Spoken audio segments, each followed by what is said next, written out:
Good morning to all. మనం ఈరోజు protozoa జీవుల లోపల గమనం ఏ విధంగా జరుగుతుంది అనేటువంటి అంశాన్ని చూద్దాం. కాబట్టి ప్రోటోజోవా జీవులు అనేటువంటిది గమనము అనేటువంటి ఒక ప్రాసెస్ చేస్తాయి. ఆ గమనము అనేటువంటి దేని కొరకు చేస్తాయి అనేటువంటి అంశాన్ని చూస్తే ఏ జీవి అయినా గమనము అనేటువంటిది దానికి కావాల్సినటువంటి జీవికి కావాల్సినటువంటి అవసరాలు తీర్చుకోవడానికి మనకు గమనం అనేటువంటిది జరుగుతుంది. కాబట్టి ఈ ప్రోటోజోవా జీవుల లోపల జీవుల యొక్క గమనం అనేటువంటిది లేదా జీవులకు కదిలేటువంటి చర్యలు మనం ఏమంటున్నామంటే గమనము అంటున్నాం. జీవులు చెల్లించడానికి చూపించేటువంటి చర్య ఏదైతే ఉందో ఆ చర్యను మనం ఏమంటున్నామంటే గమనము అంటున్నాం. జీవి ఒక ప్రదేశం నుండి ఇంకొక ప్రదేశానికి కదిలేయడానికి కావాల్సినటువంటి చర్యను మనము గమనము అంటున్నాం. కాబట్టి ఈ గమనం లోపల అంటే ప్రోటోజోవా జీవులు అనేటువంటిది గమనాన్ని కలిగి ఉంటాయి. ఈ గమనం అనేటువంటిది జీవుల యొక్క అవసరాలు తీర్చుకోవడానికి చేయడం అనేటువంటిది జరుగుతుంది. అయితే గమనము అంటే ఏమంటున్నామంటే జీవి ఒక ప్రదేశం నుండి ఇంకొక ప్రదేశానికి కదిలేటువంటి చర్యను మనము గమనము అంటున్నాం. కాబట్టి ఈ మొట్టమొదటిగా మనకు ప్రోటోజోవా జీవుల లోపల జీవులు చూపించేటువంటి గమనాన్ని ఆధారంగా చేసుకుని మనము 4 రకాలుగా చెప్తున్నాం. 4 రకాలుగా డివైడ్ చేయొచ్చు. ప్రోటోజోవా జీవుల లోపల గమనం అనేటువంటిది ఆధారంగా చేసుకుని 4 రకాల గమనాలు అనేటువంటివి ఉన్నాయి. అందులో ఒకటి అమీబాయిడ్ గమనం, రెండవది కశాపయుత గమనం, మూడవది శైలికా గమనం, నాలుగవది జారుడు గమనం లేదా మెటబోలి గమనం అంటారు. మెటబోలి అంటారు జారుడు గమనం లేదా మెటబోలి. కాబట్టి ప్రోటోజోవా జీవులు 4 రకాల గమనాలను చూపించడం అనేటువంటి జరుగుతుంది. అందులో మనకు అమీబాయిడ్ గమనము, కశాపయుత గమనము, శైలికా గమనము, జారుడు గమనం లేదా ఈ జారుడు గమనాన్ని మనం ఏమంటున్నామంటే మెటబోలి అంటున్నాం. కాబట్టి ప్రోటోజోవా జీవులు ఎన్ని రకాల గమనాలు ఉన్నాయంటే 4 రకాలు. అందులో అమీబాయిడ్ గమనం, కశాపయుత గమనం, శైలికా గమనం, అదేవిధంగా జారుడు గమనం లేదా మెటబోలి అంటున్నాం. ఓకేనా? కాబట్టి మనం ఈ 4 రకాల్లో అమీబాయిడ్ గమనాన్ని కనుక చూసినట్లయితే ఈ 4 రకాల్లో మనము అమీబాయిడ్ గమనాన్ని కనుక చూసినట్లయితే దీనిలో అమీబాయిడ్ గమనం అనేటువంటిది మిథ్యా పాదాల ద్వారా జరుగుతుంది. అమీబాయిడ్ గమనం అనేటువంటిది జీవికి మిథ్యా పాదాలు ఉండడం వల్ల ఆ మిథ్యా పాదాల ద్వారా జరిగేటువంటి గమనాన్ని ఏమంటున్నామంటే అమీబాయిడ్ గమనం అంటున్నాం. జీవులు మిథ్యా పాదాల ద్వారా చెల్లించడాన్ని లేదా గమనించడాన్ని మనము అమీబాయిడ్ గమనము అంటున్నాం. ఈ అమీబాయిడ్ గమనం లోపల మనకు జీవి అనేటువంటిది చెల్లించేటువంటి దిశ ఏదైతే ఉందో జీవి చెల్లించేటువంటి దిశ, అదేవిధంగా శరీర ఉపరితలం పైన ఉబ్బెత్తు నిర్మాణాలు అనేటువంటివి ఏర్పడతాయి. ఈ నిర్మాణాలను ఆధారంగా చేసుకుని అంటే ఈ నిర్మాణాలు అనేటువంటిది మనకు ఆధారంగా చేసుకుని ఏర్పడడం అనేటువంటిది జరుగుతుంది. కాబట్టి దీన్ని ఆధారంగా చేసుకుని మనకు రైజోఫోడ జీవుల్లో కానీ అదేవిధంగా మస్టిగోఫోర జీవుల్లో కానీ స్పోరోజోవా జీవులలో కానీ మనకు అమీబాయిడ్ గమనం అనేటువంటిది ఉంటుంది అంటున్నాం. ఉదాహరణగా మనకు అమీబా కానీ ఎండమీబా జీవుల లోపల మనకు అమీబాయిడ్ గమనం అనేటువంటిది కనబడుతుంది. అంటే మిథ్యాపాదాలు ఎక్కడ వెళ్తాయి? జీవి ఏ వైపు అయితే ఏ దిశ వైపు అయితే చెల్లించడానికి అనుకూలంగా ఉంటుందో ఆ దిశ వైపు శరీర ఉపరితలం పైన ఏర్పడేటువంటి ఉబ్బెత్తు నిర్మాణాలు, అదేవిధంగా మనకు ఆధారాన్ని అడ్డుపెట్టుకొని ఉండడం అనేటువంటి జరుగుతుంది. కాబట్టి దాని ఆధారంగా జీవి అనేటువంటి మిథ్యాపాదాల ద్వారా చలనాన్ని గమనాన్ని సాగించడం జరుగుతుంది. దాంట్లో ఎగ్జాంపుల్ ఏంటంటే అమీబా కానీ ఎండామీబా కానీ స్పోరోజోవా జీవులన్నీ కూడా మనకు ఎగ్జాంపుల్ అంటున్నాం. అదేవిధంగా మిథ్యాపాదాలను ఆధారంగా చేసుకొని లేదా మిథ్యాపాదాలను ఆధారంగా చేసుకొని మనకు 4 రకాల గమనాలు అనేటువంటివి లేదా మిథ్యాపాదాలు అనేటువంటివి ఉన్నాయి అంటారు. మనకేమంటున్నాం? మిథ్యాపాదాల ద్వారా గమనం. ఈ మిథ్యాపాదాలను ఆధారంగా చేసుకుని మనకు 4 రకాల పాదాలు అనేటువంటివి ఏర్పడతాయి జీవుల లోపల. అదేవిధంగా ఫస్ట్ వన్ లంబిక పాదాలు, వీటిని లోబోఫోడియా అంటాం. అదేవిధంగా తంతు పాదాలు లేదా ఫిలోపోడియా, అదేవిధంగా జాలక పాదాలు లేదా రెటిక్యులోపోడియా అంటాం. అదేవిధంగా కిరణ పాదాలు లేదా ఎక్సోపోడియా. కాబట్టి మనము మిథ్యా పాదాలను 4 రకాలుగా విభజించడం అనేటువంటి జరుగుతుంది.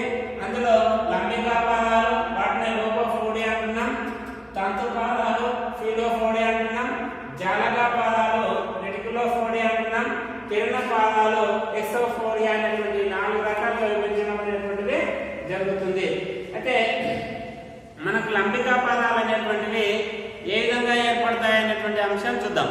అయితే ఈ లంబికా పాదాలు అనేటువంటివి జీవి యొక్క ముద్దుబారినటువంటి వేళ్ళ లాంటి నిర్మాణాలు కలిగి ఉంటాయి. జీవికి వేళ్ళ లాంటి నిర్మాణాలను కలిగి ఉండడం ఇది.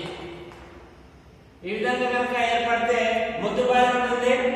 జీవికి అనేటువంటిది వేళ్ళ లాంటి ముద్దుబారినటువంటి నిర్మాణాలు ఉంటాయి. దీని లోపల అంతర్జీవ పదార్థం ఉంటుంది, అదేవిధంగా బాహ్య జీవ పదార్థం ఉంటుంది. ఇది వెడల్పుగా ఉంటుంది, స్తూపాకారంగా ఉంటుంది. చివరి భాగం అనేటువంటిది మునదేని గుండ్రంగా ఉండి మునదేని ఉండదు అంటాడు. గుండ్రంగా మాత్రమే ఉంటుంది. కాబట్టి ఆ విధంగా ఏర్పడిన నిర్మాణాలను మనము అమీబా కానీ ఎండామీబా కానీ ఆర్సెల జీవుల లోపల చూస్తామంటాడు. కాబట్టి లంబిక పాదాలు అనేటువంటి మొద్దుబారి ఉంటాయి. అయితే ఇందులో అంతర్జీవ పదార్థం కానీ బాహ్య జీవ పదార్థం కానీ ఉంటుంది. చివర గుండ్రంగా ఉండడం అనేటువంటిది ఉంటుంది అంటారు. కాబట్టి ఈ జీవులకి ఎగ్జాంపుల్ ఏంటంటే అమీబా కానీ ఎండామీబా కానీ ఆర్సెలా అనేటువంటి జీవుల లోపల ఇలాంటి లంబిక పాదాలు అనేటువంటివి ఏర్పడతాయి. నెక్స్ట్ తంతుయుత పాదాలు లేదా ఫిలోపోడియా. ఈ తంతుయుత పాదాలు అనేటువంటివి సన్నని తంతు రూపంలో ఉండడం అనేటువంటి జరుగుతుంది. సన్నగా తంతుయుత రూపంలో ఉండడం అనేటువంటి జరుగుతుంది. చివరి భాగాలు మాత్రం మునదేవి ఉండడం అనేటువంటి జరుగుతుంది. చూస్తేనేమో తంతుయుతంగా ఉంటాయి, కానీ చివరి భాగాలు ఏవైతే ఉంటాయో అవి మునదేవి ఉంటాయి. దీంట్లో ఓన్లీ బాహ్య జీవ పదార్థం మాత్రమే ఉంటుంది అంటాడు. ఓన్లీ బాహ్య జీవ పదార్థం మాత్రమే ఉంటుంది.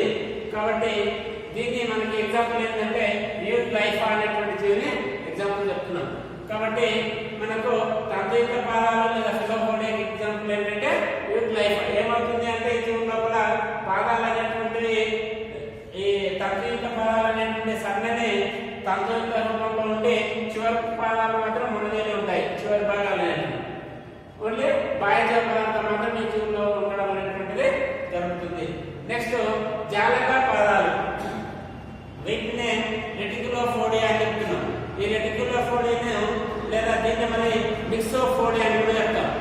అయితే దీనికి బెస్ట్ ఎగ్జాంపుల్ ఏంటంటే మనకు ఎల్ఫీడియం చూసినాం, దాని యొక్క నిర్మాణం చూసినాం. అందులో ఉన్నటువంటి కింద పాదాలు అనేటువంటివి లేదా జంబి అంటే పాదాలు అనేటువంటి ఒకే రకంగా ఉండడం అనేటువంటి జరుగుతుంది. తంతుయుతంగా ఉంటాయి. అదేవిధంగా శాఖయుతంగా ఉండడం అనేటువంటిది జరిగి ఒక వలలాగా ఏర్పడడం అనేటువంటి జరిగింది. కాబట్టి దీని ఎగ్జాంపుల్ ఏంటంటే మనకు ఎల్ఫీడియం కానీ గ్లోబిజెరిన్ అనేటువంటి జీవుల వలలాగా ఉంటాయి, శాఖయుతంగా ఉంటాయి. కాబట్టి తంతు రూపంలో ఉంటాయి. ఈ లక్షణాలు కలిగి ఉన్నటువంటిది మనకు జాలక పాదాలు లేదా మిక్సోపోడియా అంటున్నాం. నెక్స్ట్ వన్ కిరణ పాదాలు. ఈ కిరణ పాదాలను మరి ఎక్సోపోడియా అంటున్నాం. ఇవి సూదులలాగా ఉంటాయి, వలయాకారంలో ఉంటాయి. చివరి భాగం అనేటువంటిది సూదిలాగా ఉండి ఈ కిరణ పదాలు అనేటువంటి వలయాకారంలో ఉండి జీవ పదార్థం యొక్క తొడుగు అనేటువంటిది కలిగి ఉండి ఒక కడ్డీని కలిగి ఉండడం అనేటువంటిది దాన్ని అక్షయ కడ్డీ అంటున్నాం. ఈ అక్షయ కడ్డీని కలిగి ఉండడం అనేటువంటిది జరుగుతుంది. ఇది మనకు ఎగ్జాంపుల్ ఏంటంటే యాక్టినోఫ్రీన్ అనేటువంటి జీవుల లోపల మనకు కిరణ పాదాలు అనేటువంటివి చూడడం జరుగుతుంది. అయితే మనకు మిథ్యా పాదాలు అనేటువంటివి లేదా అమీబాయిడ్ గమనం అనేటువంటిది ఏ విధంగా జరుగుతుంది అనేటువంటి అంశాన్ని తీసుకున్నట్లయితే ఈ అమీబాయిడ్ గమనాన్ని చూపించడానికి లేదా నిరూపణ చేయడానికి మనకు హైమన్ అనేటువంటి శాస్త్రవేత్త మనకు సిద్ధాంతాన్ని ప్రతిపాదించడం అనేటువంటిది జరిగింది. కాబట్టి అమీబాయిడ్ గమనం జరిగేటువంటి విధానాన్ని మనకు హైమన్ అనేటువంటి శాస్త్రవేత్త ఇది అందరి ఆమోదం పొందినటువంటి సిద్ధాంతం.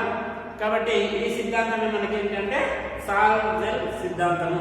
ఈ సిద్ధాంతాన్ని ఎవరు ప్రతిపాదించారంటే హైమన్ అనేటువంటి శాస్త్రవేత్త ప్రతిపాదించడం జరిగింది. అయితే ఈ విధానం లోపల మనకు మిథ్యాపాదాలు ఏదైతే ఉన్నాయో ఈ మిథ్యాపాదాల్లో ఉండేటువంటి పరంత భాగంలో ఉండేటువంటి ప్లాస్మా జెల్ నీటితో కలిసి ప్లాస్మా సాల్గా మారడం అనేటువంటిది జరుగుతుంది. అయితే మనకి ఇక్కడ ఉన్నటువంటి ఇది పరంత భాగం అనుకుంటే ఇది ప్లాస్మా జెల్. ఈ ప్లాస్మా జెల్కు నీరు అనేటువంటిది యాడ్ అయినప్పుడు ప్లాస్మా సాల్గా మారడం అనేటువంటిది జరుగుతుంది.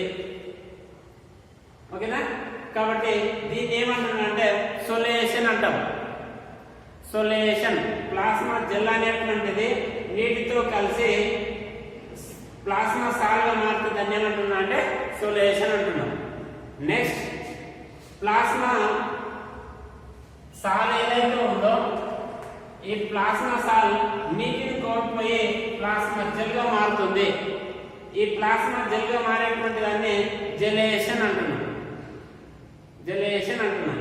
కాబట్టి ఇది మిథ్యాపాదం అనుకోయి మిథ్యాపాదం అనేటువంటిది జీవి యొక్క ముందుకు వెళ్ళడం, జీవి చెల్లించడం అనేటువంటిది జరుగుతుంది. కాబట్టి ఈ విధంగా మనకు సాల్జర్ సిద్ధాంతం అనేటువంటిది నిరూపించడం జరిగింది. జీవి ఏ విధంగా ముందుకు వెళ్తుంది మిథ్యాపాదాల ద్వారా. అయితే ఏమవుతుంది మిథ్యాపాదం ఇది అనుకుంటే ఈ మిథ్యాపాదంలో మనకు పరాంత భాగం లోపల ఉండేటువంటి ప్లాస్మా జెల్ నీటితో కలిసిపోయి ప్లాస్మా సాల్గా మారుతుంది. దీన్ని మనం ఏమంటున్నామంటే సొల్యూషన్ అంటున్నాం. అదేవిధంగా ప్లాస్మా సాల్ ఏదైతే ఉందో ఈ ప్లాస్మా సాల్ మరియు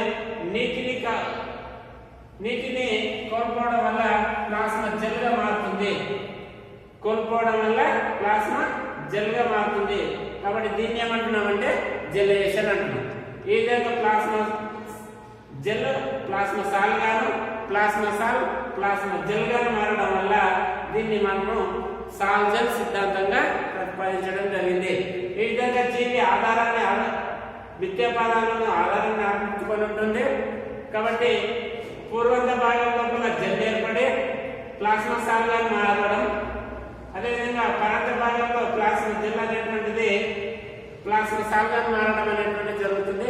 ఈ విధంగా జీవి ముందుకు పోవడం అనేటువంటిది జరుగుతుంది. కాబట్టి ఈ విధానం లోపల జీవి అనేటువంటిది చాలా నిదానంగా తన గమనాన్ని చూపించడం జరుగుతుంది. ఇది ప్లాస్మా జెల్కు సంబంధించినటువంటి సిద్ధాంతం. కాబట్టి మనం టోటల్ గా కూడా గమనము అంటే ఏమనుకున్నామంటే జీవి యొక్క ఒక ప్రదేశం నుండి ఇంకొక ప్రదేశానికి కదిలే చర్య ఏదైతే ఉందో దాన్ని గమనం అంటున్నాం. కాబట్టి ప్రోటోజోవా జీవుల లోపల గమనాలు అనేటువంటివి 4 రకాలుగా ఉన్నాయంటున్నాం. ఒకటి అమీబా గమనం, శైలికా గమనం, అదేవిధంగా కషాయయుత గమనం, అదేవిధంగా జాగ్రత్త గమనం లేదా మెటబాలి గమనం అంటున్నాం, మెటబోలి అంటున్నాం. కాబట్టి మిథ్యాపాదాలు అనేటువంటివి ఏర్పడుతున్నాం. అమీబా లోపల మిథ్యాపాదాల ద్వారా జరిగేటువంటి గమనాన్ని మనము అమీబాయిడ్ గమనం అన్నాం.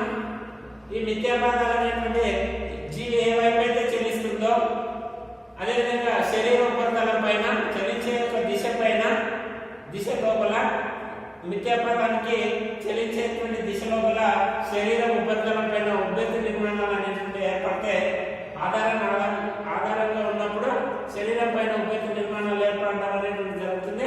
ఆ విధంగా ఏర్పడితే మనము మిథ్యాపాదాలు ఏర్పడ్డాయి. అదేవిధంగా ఈ మిథ్యాపాదాల ఆధారంగా జీవి అనేటువంటిది చెల్లిస్తుంది. కాబట్టి మిథ్యాపాదాలను మనము 4 రకాలుగా విభజించడం అనేటువంటి జరిగింది. అందులో లంబికా పాదాలు, తంత్రిక పాదాలు, జాలక పాదాలు, అదేవిధంగా కిరణ పాదాలు విధాలుగా విభజించడం జరిగింది. నెక్స్ట్ ఈ జీవి ఏ విధంగా చెల్లిస్తుంది అనేటువంటి అంశాన్ని మనకు సాల్జర్ సిద్ధాంతం ద్వారా హైమన్ అనేటువంటి శాస్త్రవేత్త వివరించడం జరిగింది. Okay, thank you.